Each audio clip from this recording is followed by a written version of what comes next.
You ask Tiger to solve. This deals with linear equations with one unknown.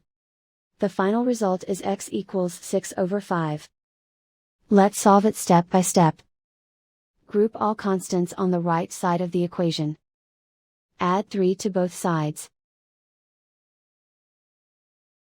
Simplify the arithmetic.